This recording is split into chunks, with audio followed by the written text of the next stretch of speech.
Both ancient and modern history are no stranger to targeted killings.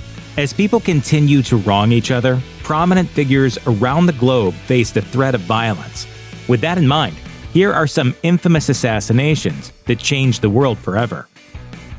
Julius Caesar was a Roman politician and general who was popular with the masses. After he was named dictator for life in 44 BC, the Senate feared that they were losing power, so they hatched a plan to end his life. The conspirators included friends and enemies of Caesar alike. As many as 60 senators were involved in the plot, though only a few are remembered today. Brutus is the main betrayer in William Shakespeare's version of events, but in reality, Decimus was the closest man to Caesar involved. He was the one chosen to convince Caesar to go to the meeting where his killing would take place. On the Ides of March, the Roman name for the 15th of the month, Caesar was stabbed 23 times in an ambush on the Senate floor. The assailants fled to the Capitoline Hill, where they were met with a mix of support and disgust. The conspirators had hoped to restore the status quo and regain power lost under Caesar, but the ultimate effect of his death was the rise of Octavian, also known as Augustus, who consolidated power and became the first emperor of Rome. The conspirators' plans completely backfired as power shifted hands and the Republic became an empire. Oda Nobunaga was a 16th century Japanese warrior and politician. He's known as the first great unifier of Japan, as his military conquest brought together over half the Japanese provinces under his singular rule and helped end the Sengoku period. That time was famous for its samurai, trained fighters who operated on behalf of feudal lords, or in Nobunaga's case, their own political gain. Nobunaga's success caused the envy of many men, including one of his closest vassals, who betrayed him by directing thousands of soldiers to ambush Nobunaga and his party in a temple. Nobunaga knew that he was outnumbered and thus instructed his crew to hold them off while he ritualistically killed himself. Although his reign was accompanied by much violence, it paved the way for a more peaceful era after Japan was unified into a singular entity. The years following the Sengoku era are known as the Edo period, which lasted from 1603 to 1867, a time of significant cultural and economic development. By 1865, John Wilkes Booth had had enough of Abraham Lincoln. Booth was an actor and a vocal supporter of slavery who had been a part of several plots to kidnap the president and end the Civil War. When those plots failed and the war ended, an enraged Booth hatched a plan to assassinate the president, vice president, and secretary of state. When the time came, he snuck into the president's box at Ford's Theater and shot him through the back of the head. He proceeded to jump onto the stage and yell something, either "The South is avenged" or "Sic semper tyrannis," the state motto of Virginia. Then he fled on horseback. The president was taken into care but died early the next morning.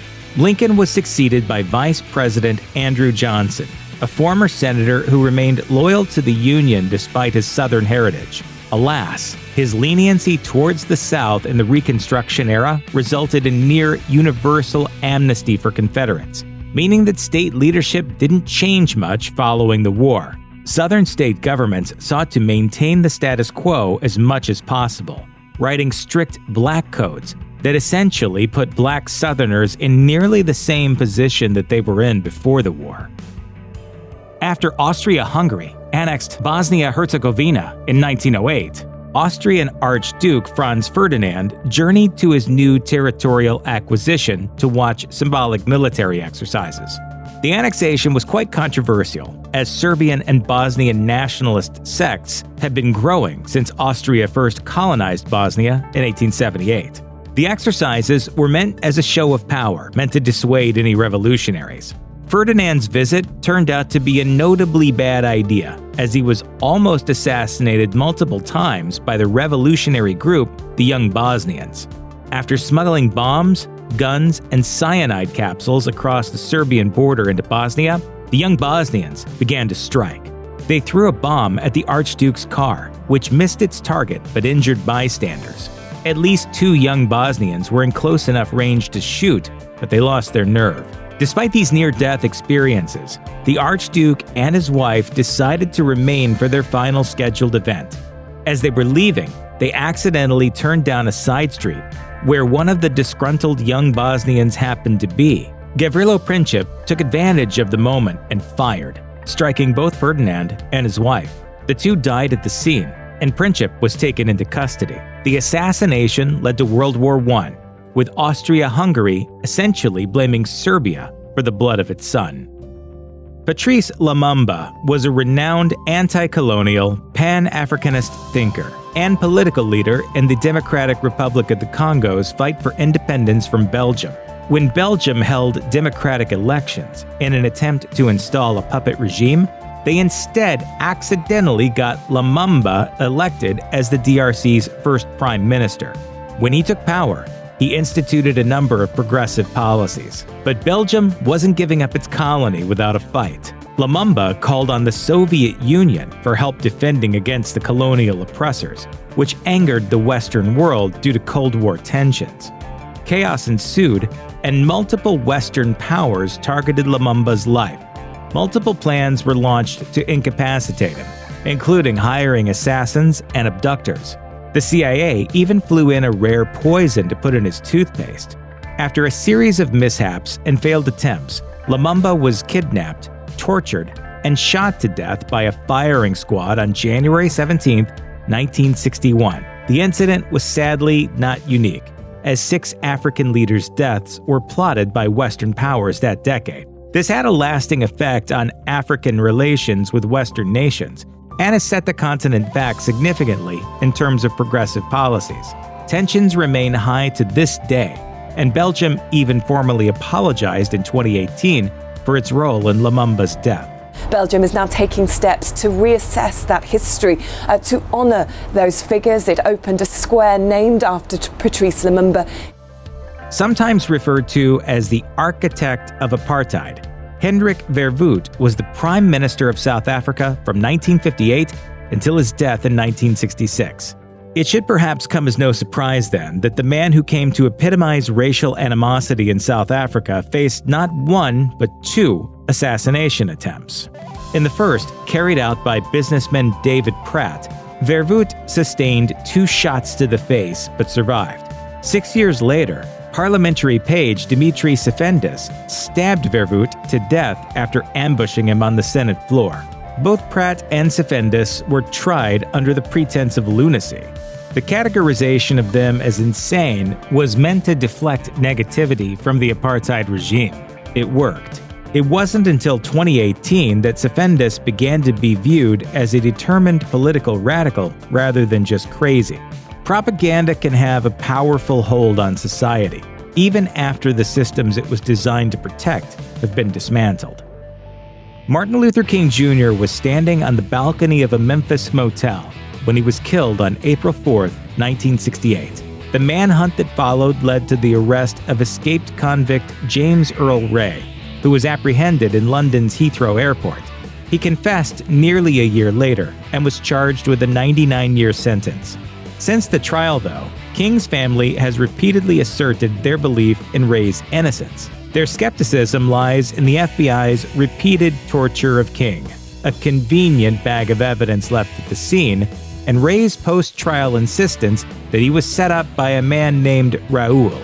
Though the government has supposedly debunked the Raoul story, a man came forward in 1993 with conflicting evidence. He owned the diner under the hotel room Ray supposedly operated out of and confessed in civil court to being part of a government-led plan to assassinate King, for which Ray was the scapegoat. Based on this evidence, jurors at the trial found the government guilty of conspiring to assassinate the civil rights leader. The U.S. Department of Justice launched a new investigation into the claims, but in 2000 they issued a report rejecting both the findings of the civil suit and all claims of a conspiracy. King's death led to the expedited passing of the Fair Housing Act in 1968, which he'd been campaigning for in the days leading up to his death. Dr. Martin Luther King, the apostle of nonviolence in the civil rights movement, has been shot to death in Memphis, Tennessee. Harvey Milk was the first openly gay man to sit on the San Francisco Board of Supervisors, and only the fifth openly gay person in the country to take public office. After his 1977 election, he dedicated himself to issues like fair housing and ending workplace discrimination. He also even became friends with some of his political peers with differing views than his own. One of them was Dan White, a pro-police Catholic, who thought so highly of Milk that he invited him to his son's baptism. But nearly a year later, on November 27, 1978, White shot both Milk and Mayor George Moscone in their respective City Hall offices. Both Mayor Moscone and Supervisor Harvey Milk have been shot and killed. Oh, Jesus Christ! Those close to White claimed that his main motive wasn't homophobia, but rather a feeling of political betrayal. He had quit his position as a supervisor, and when he begged the mayor for his job back, Milk lobbied against him. After White received a lenient sentence of 7 years, protests broke out across the city. Known as the White Night Riots, they were a series of clashes between gay people and the police after peaceful protests were met with confrontation. These events brought gay rights issues to greater national prominence, and Milk's legacy carved the way for a series of LGBTQ+ candidates to take office. Israeli Prime Minister Yitzhak Rabin dedicated his time in office to peace. Before his untimely death, he'd committed to Palestinian self-rule and ended a war with Jordan that spanned nearly half a century. A former soldier, he'd previously spent 30 years fighting against the accords he went on to forge, making him a symbol of the peace that could be achieved in the region. But not everyone wanted peace. The Zionists, a group of Israeli nationalists who opposed the recognition of Palestine as a separate legitimate state, did not agree with Rabin's tactics. Multiple rabbis even issued statements saying that it would be acceptable to kill Rabin.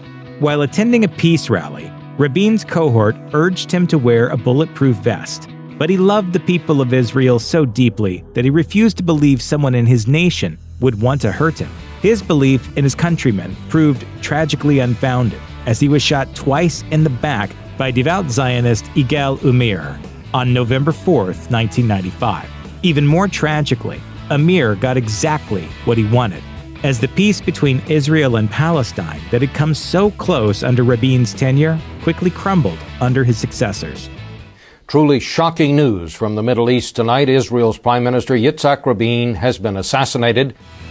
Benazir Bhutto was the first female leader to be democratically elected to a majority Muslim nation, becoming Prime Minister of Pakistan in 1988. Despite this milestone achievement, she was a somewhat controversial figure. After being convicted of corruption during her 2 terms in office, she returned from self-exile after 8 years to run for a 3rd term. Her prospects looked bright, though her competitor and current head of state, Pervez Musharraf, warned her it would be dangerous for her to return. Despite this danger, though, Musharraf denied her foreign protection, instead offering her bodyguards from the Pakistani police force instead.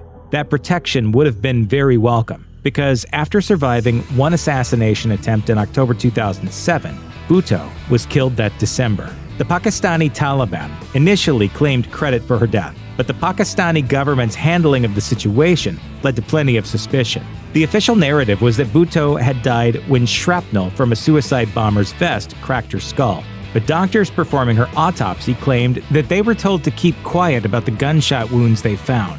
Sources close to Bhutto also claimed that she received a threatening phone call from Musharraf just months before the election. Ultimately, the rift between a political and military elite that became apparent during Bhutto's time in office was only widened by her death. Check out one of our newest videos right here. Plus, even more grunge videos about historical figures are coming soon. Subscribe to our YouTube channel and hit the bell so you don't miss a single one.